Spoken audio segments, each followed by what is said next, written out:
Je m'appelle Célestine, j'ai 10 ans et demi et je me demande comment réduire ces déchets.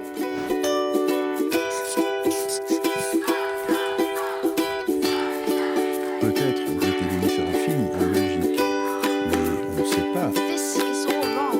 Dessine-moi une actu.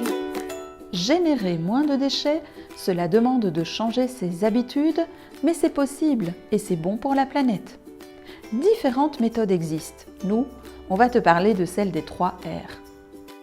Le premier R pour réduire. Avant d'acheter quelque chose, te demandes-tu si tu en as vraiment besoin ? Cela te permettrait d'éviter de gaspiller ou d'acheter ce que tu as déjà en quantité.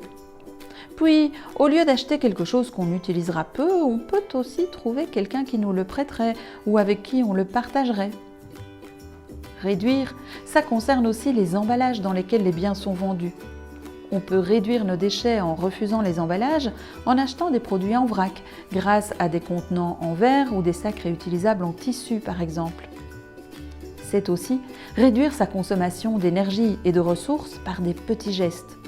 Éteindre les lampes et les appareils non utilisés, faire sécher les vêtements à l'air libre, écourter la douche, enfiler un pull à la place d'augmenter le chauffage. Réduire, c'est aussi vider ce fichu tube de dentifrice jusqu'au bout avant d'en acheter un nouveau.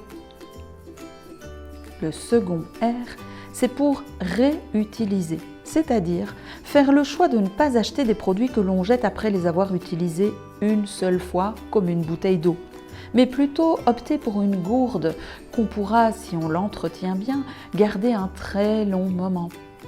Cela veut également dire qu'on peut aussi acquérir des objets qui ont déjà eu une première vie ailleurs, dans une autre famille, ou donner des objets que l'on n'utilise pas à quelqu'un qui en aura l'usage tant qu'ils sont en bon état. Sinon, on peut aussi les réparer quand c'est possible, avant de penser à les jeter.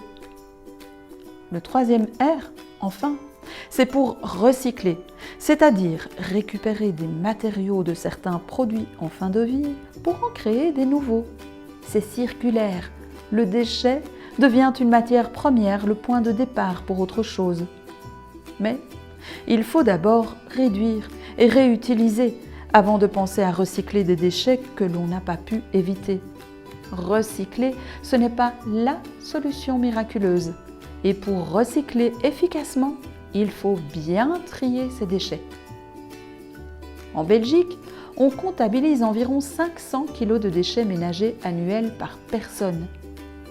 Et derrière les déchets visibles, il y en a d'autres qui proviennent par exemple de la fabrication, de l'emballage et du transport des biens que nous consommons. Ainsi, la production d'une brosse à dents en plastique génère à elle seule 1,5 kg de déchets cachés. Quand on sait qu'il faut en changer tous les 3 mois, le compteur monte vite pour un si petit objet. Et si tu réfléchissais à tous les déchets que tu pourrais éviter ?